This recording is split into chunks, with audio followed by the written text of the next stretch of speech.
11 సీట్లు వచ్చి ప్రతిపక్షం కావాలని అంటే ఎట్లా అది? ఒక సీట్తోనే మేము ఫైట్ చేసినటువంటి రోజులు కూడా ఉన్నాయి. ఉమ్, ఒక అసెంబ్లీ ఒక పార్లమెంట్తో బిగిన్ అయినటువంటి వైఎస్ఆర్ కాంగ్రెస్ పార్టీ ప్రస్థానం. తర్వాత బై ఎలక్షన్స్ 18 సీట్లకు బై ఎలక్షన్ జరిగింది. దాని తర్వాత 67 సీట్లు 175లో 67 గెలుచున్నాం.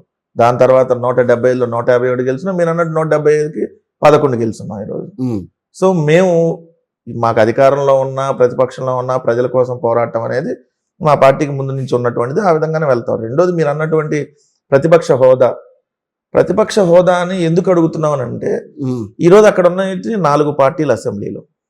ఒకటి తెలుగుదేశం పార్టీ హైయెస్ట్ సీట్స్తో ఉంది. 2 తర్వాత జనసేన ఉంది. తర్వాత వైఎస్ఆర్ కాంగ్రెస్ పార్టీ ఉంది. 4వ ప్లేస్లో బీజేపీ ఉంది. ఉమ్, ఈ 4 పార్టీల్లో 3 పార్టీలు పాలక పక్షంలో ఉన్నాయి. ఓకే. ఉన్నటువంటి 4వ పార్టీ సింగిల్ పార్టీగా 40% ఓటింగ్తో 11 సీట్లే గెలిచినా కూడా ఉన్నటువంటి 4వ పార్టీ అంటే 3 ఒక పక్కనే ఒకటే ఒక పక్క ఉన్నప్పుడు వారందరూ పాలక పక్షంలో ఉన్నప్పుడు యువతలు మేము ప్రతిపక్షమే కదా ఆటోమేటిక్గా. కరెక్టే. అంటే దానికి ఎథిక్స్ ఏంటి అని అంటారు అక్కడ? ఎథికల్ గా ఏ రకంగా మీరు దేన్ని ప్రామాణికంగా తీసుకుని అడుగుతున్నారు?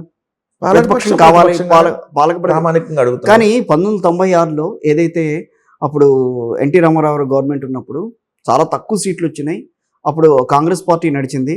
సో ఏ ఏ పరిస్థితుల్లో కూడా ప్రతిపక్షం హోదా ఇవ్వమని చెప్పి అప్పుడు మాట్లాడారు. అంటే నిన్న లెటర్లో కూడా ప్రధానంగా ఆంధ్రప్రదేశ్ అవిభక్త ఆంధ్రప్రదేశ్లో ఇలాంటి సందర్భాలు వచ్చినప్పుడు ప్రతిపక్షం ఇచ్చారు, ఏ పార్టీ అయితే ప్రతిపక్షంగా ఉందో వాళ్ళకే ఇచ్చారు అని చెప్పి మాట్లాడారు.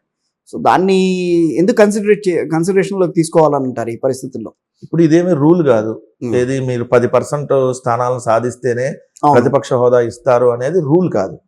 రూల్ అయితే రూల్కు విరుద్ధంగా భారత పార్లమెంట్లో వెళ్ళరు, ఢిల్లీ అసెంబ్లీలో వెళ్ళరు, ఉమ్మడి ఆంధ్రప్రదేశ్ అసెంబ్లీలో కూడా వెళ్ళుంటారు కదా.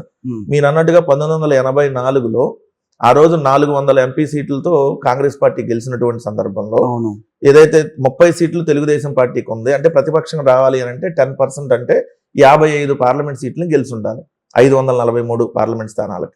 కానీ 30 సీట్లే గెలిచినటువంటి తెలుగుదేశం పార్టీకి అక్కడ పార్లమెంట్ సభ్యుడిగా ఉపేంద్ర గారు ఎవరైతే ఉన్నారో ఆయన్ని ప్రతిపక్ష నాయకుడిగా పార్లమెంట్ లో ఆ రోజు ఇచ్చారు. మరి తెలుగుదేశం పార్టీ కట్టి ఇచ్చారు ఆ రోజు రూల్ లేకపోతే.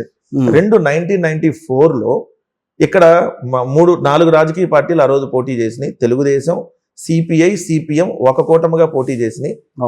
తర్వాత కాంగ్రెస్ సపరేట్ గా, బీజేపీ సపరేట్ గా చేస్తే కాంగ్రెస్ కి ఆ రోజు 26 స్థానాలు వచ్చినాయి 294 అసెంబ్లీ స్థానాల్లో. 30 వస్తేనే ప్రతిపక్షం.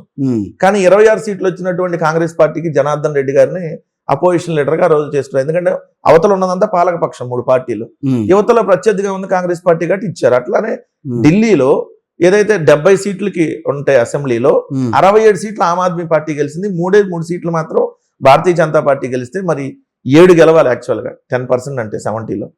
అంటే అపోజిషన్ మీరు అన్నట్టు చెప్పినట్టు కావాలి. అంటే అక్కడ ఒకటి మీరు ఉటంకించినట్టుగా ఉపేంద్ర గారి పేరు, ఆయన ఫ్లోర్ లీడర్ కాదు కదా, అప్పుడు ఆయన ప్రతిపక్ష నాయకుడు కాదు కదా. ఆయన నేను ప్రతిపక్ష నాయకుడు ఇచ్చారు, ప్రతిపక్ష నాయకుడు హోదా ఇచ్చారు. మాధవరెడ్డి గారు అనుకుంటా ఆ టైంలో ఉన్నది. కాదు ఉపేంద్ర గారే. సో అట్లానే మేము ఇక్కడ జనార్దన్ రెడ్డి గారికి ఇచ్చారు, పి జనార్దన్ రెడ్డి గారు ఖైరతాబాద్. అట్లానే ఇక్కడికి వచ్చినప్పుడు ఢిల్లీలో బీజేపీకి 3 అసెంబ్లీ సీట్లు వచ్చినాయి 70కి, 67 ఆమ్ ఆద్మీ పార్టీకి వచ్చినాయి. అయినా కూడా 3 సీట్లు ఉన్నా కూడా ప్రతిపక్ష హోదా ఇచ్చారు. అంటే ఇక్కడ ప్రతిపక్ష హోదా అడగటానికి కారణం ఏంటి? అసెంబ్లీలో మేము ప్రజల పక్షాన బలంగా పోరాటానికి. ఇప్పుడు మేమేమంటారు, ఓన్లీ పులివెందుల శాసనసభ్యుడు అంటారు. వైఎస్ఆర్ కాంగ్రెస్ పార్టీ అధ్యక్షుడిగా మాకు 40% ఓటింగ్ వచ్చినా వాళ్ళు ట్రీట్ చేసే విధానం ఎట్లా ఉంటుంది? ఒక ఎమ్మెల్యేగా ట్రీట్ చేస్తారు. ఇప్పుడు వాళ్ళు 164 మంది ఎమ్మెల్యేలు ఒక పక్క ఉన్నప్పుడు, మేము 11 మంది ఎమ్మెల్యేలు ఉన్నప్పుడు జగన్మోహన్ రెడ్డి గారికి మైక్ అనేది ఒక ఎమ్మెల్యేగా రోజులో ఒకసారి కూడా వచ్చేటటువంటి అవకాశం ఉండదు. అదే ప్రతిపక్ష నాయకుడు అనుకోండి, వాళ్ళు అన్నదానికల్లా మేము దానికి సమాధానం చెప్పడానికి, మేము ప్రజల పక్షాన గొంతు బలంగా వినిపించడానికి అసెంబ్లీలో అవకాశం ఉంటుంది కాబట్టి అడుగుతున్నాం తప్ప వేరే విధంగా మాకు ఆ ప్రతిపక్ష హోదా లేకపోతే ఏదో అయిపోద్దని అడగట్లా. మేము బలంగా ప్రజల పక్షాన. అడగకపోతే ఎవరా సార్? అడిగితేనే ఇస్తారని గ్యారంటీ లేదు.